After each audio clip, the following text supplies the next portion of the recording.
नमस्कार दोस्तों, स्वागत है आपका हमारे चैनल में। दोस्तों, इस वीडियो के अंदर अभी हम लोगों के 40 क्वेश्चन का बायोलॉजी का सेट देखने वाले हैं, जो कि रेलवे में पिछले 20 वर्षों में सबसे ज़्यादा बार ये क्वेश्चन पूछा गया है और आने वाले दिनों में भी ये पूछा ही जाएगा। ठीक है, तो आप इन एक एक क्वेश्चन को रट लीजिए। उससे पहले चैनल पर आया तो चैनल को सब्सक्राइब कर जो पास वाली घंटी का निशान है इसे भी ऑन कर दें। ठीक है, तो देखिए यहाँ पर हमारा पहला क्वेश्चन है, निम्नलिखित में से कौन सा एक विटामिन ए का प्राकृतिक स्रोत नहीं है। तो देखिए इसे करेक्ट आंसर ऑप्शन बी हो जाएगा। दूध जो है ये विटामिन ए का प्राकृतिक स्रोत नहीं है। हालांकि ये विटामिन ए का स्रोत है, लेकिन विटामिन ए का जो है प्राकृतिक स्रोत नहीं है। ठीक है, और बाकी ये तीनों आम, गाजर और पपीता तीनों जो है ये विटामिन ए का प्राकृतिक स्रोत है। ठीक है, विटामिन ए का रासायनिक नाम क्या है? तो देखिए विटामिन ए का जो रासायनिक नाम है वो है रेटिनॉल। ठीक है, और इसकी कमी से कौन सा रोग होता है? तो देखिए इसकी कमी से रतौंधी, जीरोप्थेल्मिया और संक्रमण का जो है खतरा होता है। ठीक है, क्वेश्चन नंबर 2 है, मानव के बाल तथा नाखून में निम्नलिखित में से कौन सा प्रोटीन पाया जाता है? तो देखिए मानव के बाल तथा नाखून में ये केराटिन जो प्रोटीन होता है ये पाया जाता है। ठीक है, बी करेक्ट हो जाएगा। क्वेश्चन नंबर 3 है, निम्नलिखित में से किसका निर्माण हमारे शरीर में नहीं होता है?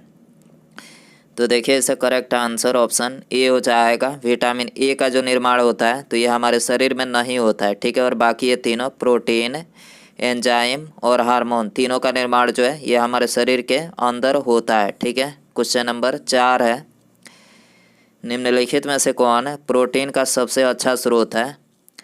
तो देखिए इसे करेक्ट आंसर ऑप्शन बी हो जाएगा। मूंगफली जो है ये प्रोटीन का सबसे अच्छा स्रोत है। ठीक है, क्वेश्चन नंबर 5 है, यूकैरियोटिक सेल में प्लाज्मा झिल्ली किसकी बनी होती है? तो देखिए यूकैरियोटिक सेल में जो प्लाज्मा झिल्ली बनी होती है तो ये फास्फोलिपिड की बनी होती है। ठीक है, ये करेक्ट हो जाएगा। क्वेश्चन नंबर 6 है, अमीनो अम्ल की आवश्यकता निम्नलिखित में से किसके संश्लेषण के लिए होती है? तो देखिए अमीनो अम्ल की जो आवश्यकता होती है तो ये प्रोटीन के संश्लेषण के लिए होती है। ठीक है, इसके अलावा प्रोटीन बनाने के लिए कितने अमीनो अम्ल की आवश्यकता होती है? तो देखिए प्रोटीन बनाने के लिए ये 20 अमीनो अम्ल की जो है आवश्यकता होती है। ठीक है, क्वेश्चन नंबर 7 है, निम्नलिखित में से कौन सा एंजाइम ग्लूकोज को एथेनॉल में परिवर्तन करने को प्रेरित करता है? तो देखिए इसका करेक्ट आंसर ऑप्शन ए हो जाएगा। जाइमेज जो एंजाइम है तो ये ग्लूकोज को एथेनॉल में परिवर्तन करने को जो है प्रेरित करता है। ठीक है, क्वेश्चन नंबर 8 है, वनस्पति संवर्धन से संबंधित विज्ञान की शाखा निम्नलिखित में से क्या कहलाती है? तो देखिए वनस्पति संवर्धन से संबंधित जो विज्ञान की शाखा है तो ये हार्टिकल्चर कहलाती है। ठीक है, बी करेक्ट हो जाएगा। इसके अलावा ओलेरीकल्चर किससे संबंधित है? तो देखिए ओलेरीकल्चर जो है ये सब्जियों के उत्पादन से संबंधित है। ठीक है, पोमोलॉजी किससे संबंधित है? तो देखिए पोमोलॉजी जो है ये फल से संबंधित है। ठीक है, और फ्लोरिकल्चर किससे संबंधित है? तो ये फूलों के संवर्धन के विज्ञान से संबंधित है। ठीक है, क्वेश्चन नंबर 9 है, डबल रोटी के निर्माण में निम्नलिखित में से किस कवक का प्रयोग किया जाता है?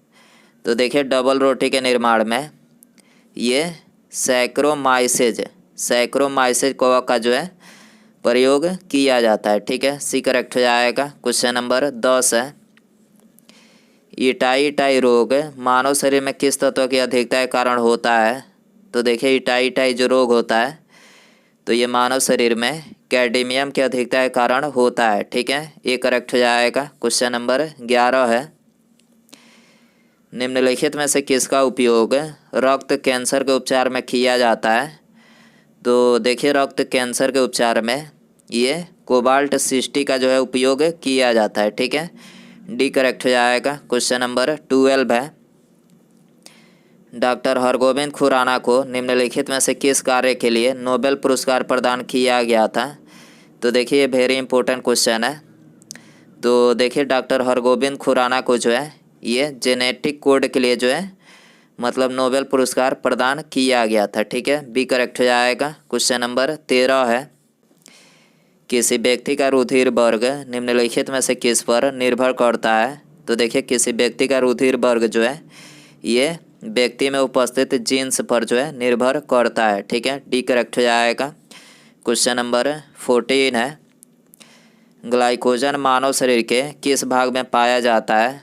तो देखिए ग्लाइकोजन जो है ये मानव शरीर के यकृत में पाया जाता है। ठीक है, सी करेक्ट हो जाएगा। यकृत जो है ये मानव शरीर की सबसे बड़ी ग्रंथि है। ठीक है, क्वेश्चन नंबर 15 है, वे पौधे जो अत्यधिक नमक वाली मिट्टी में उत्पन्न होते हैं क्या कहलाते हैं? तो देखिए ये कहलाते हैं हेलोफाइटा। ठीक है, वे पौधे जो अत्यधिक मिट्टी वाले पौधे में उत्पन्न होते हैं क्या कहलाते हैं? तो ये हेलोफाइटा कहलाते हैं। ठीक है, क्वेश्चन नंबर 16 है, निम्नलिखित में से कौन सी ग्रंथि वृद्धावस्था में लुप्त हो जाती है? तो देखिए इसका करेक्ट आंसर ऑप्शन बी हो जाएगा। थाइमस जो ग्रंथि है तो ये वृद्धावस्था में लुप्त हो जाती है। ठीक है, क्वेश्चन नंबर 17 है, गाय और भैंस के थनों से दूध उतारने के लिए किस हार्मोन की सुई लगाई जाती है? तो देखिए गाय और भैंस के थनों से दूध उतारने के लिए जो है ये ऑक्सीटोसिन हार्मोन की जो है सुई लगाई जाती है। ठीक है, ये करेक्ट हो जाएगा। क्वेश्चन नंबर 18 है, यदि माता पिता में एक का रुधिर वर्ग AB है और दूसरे का O, तो उसके बच्चे का संभावित रुधिर वर्ग क्या होगा?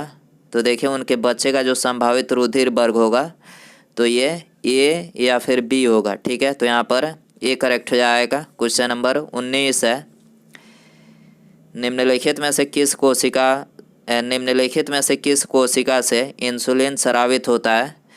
तो देखिए इंसुलिन जो है ये बीटा कोशिका से स्रावित होता है। ठीक है, बी करेक्ट हो जाएगा।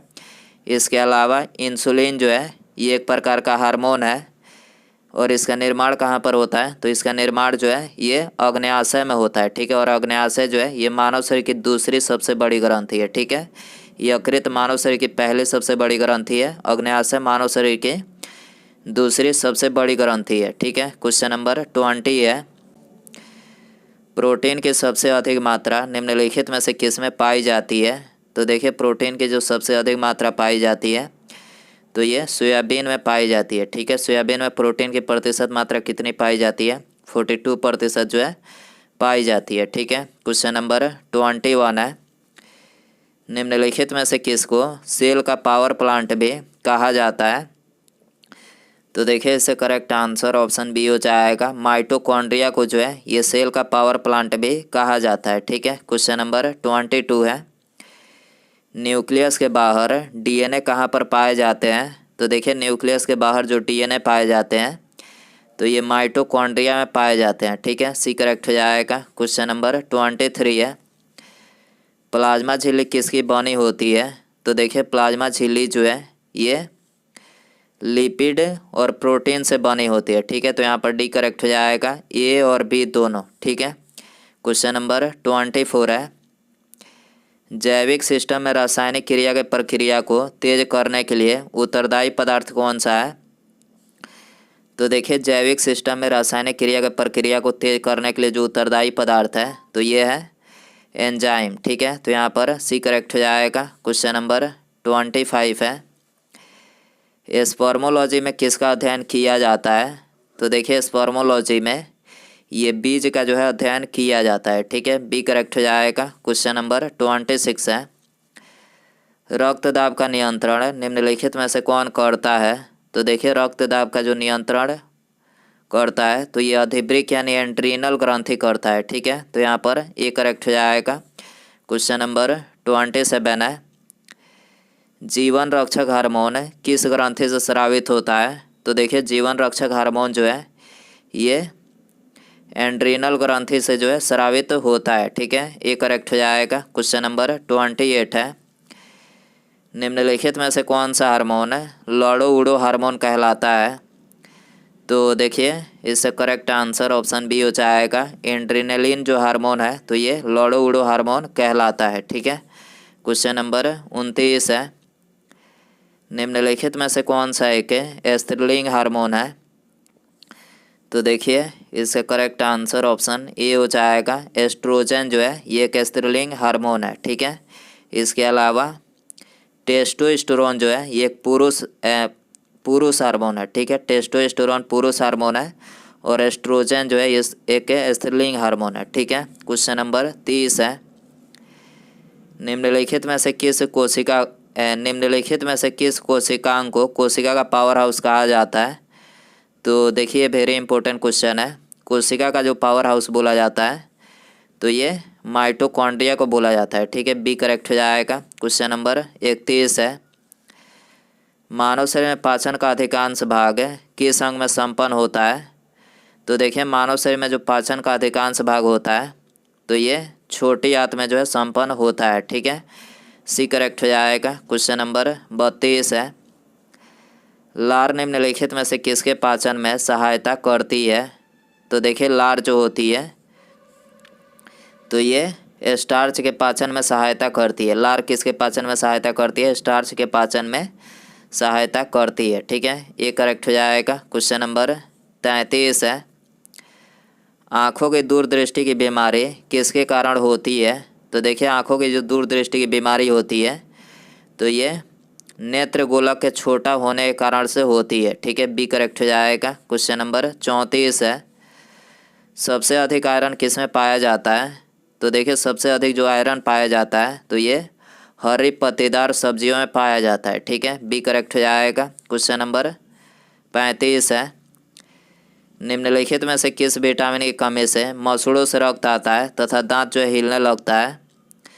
तो देखिए इसका करेक्ट आंसर ऑप्शन सी हो जाएगा। विटामिन सी की कमी से जो है मसूड़ों से रक्त आता है तथा दांत जो है ये हिलने लगता है, ठीक है। क्वेश्चन नंबर 36 है, मानव त्वचा का रंग निम्नलिखित में से किसके कारण होता है? तो देखिए मानव त्वचा का जो रंग होता है तो ये मेलानिन के कारण से होता है, ठीक है। बी करेक्ट हो जाएगा। क्वेश्चन नंबर 37 है, कोशिका विभाजन में मदद करने वाला पादप हार्मोन कौन सा है? तो देखिए कोशिका विभाजन में मदद करने वाला जो पादप हार्मोन है तो यह है जिबरेलिन, ठीक है। तो यहाँ पर बी करेक्ट हो जाएगा। क्वेश्चन नंबर 38 है, तितली की आंखें निम्नलिखित में से किसके कारण रात में चमकती है? तो देखिए तितली हो गई या फिर बिल्ली, तितली या फिर बिल्ली की जो आंखें रात में चमकती है तो ये टेपिडम लूसिडियम के कारण चमकती है, ठीक है। बी करेक्ट हो जाएगा। क्वेश्चन नंबर 39 है, निम्नलिखित में से किस विटामिन में नाइट्रोजन होती है? तो देखिए जो नाइट्रोजन होती है तो ये विटामिन बी में होती है, ठीक। किस विटामिन में नाइट्रोजन होती है? विटामिन बी में नाइट्रोजन होती है, ठीक है। उसके बाद यहाँ पर हमारा अगला क्वेश्चन है, निमोनिया का नया रूप सार्स निम्नलिखित में से किस देश से शुरू हुआ था? तो देखिए ये वेरी इंपॉर्टेंट क्वेश्चन है। आपको इसमें बताना है कि जो निमोनिया का नया रूप सार्स उत्पन्न हुआ था तो किस देश से शुरू हुआ था? ऑप्शन ए कनाडा, सिंगापुर, चीन या फिर थाईलैंड। तो दोस्तों आप इसका आंसर जो है कमेंट बॉक्स में ज़रूर बताएं। वीडियो पसंद आए तो वीडियो को लाइक करें और चैनल पर आए तो चैनल को सब्सक्राइब करें और पास में जो घंटी का निशान है इसे ज़रूर से ऑन कर दें, ठीक है। मिलते हैं अगले वीडियो में। Thanks for watching.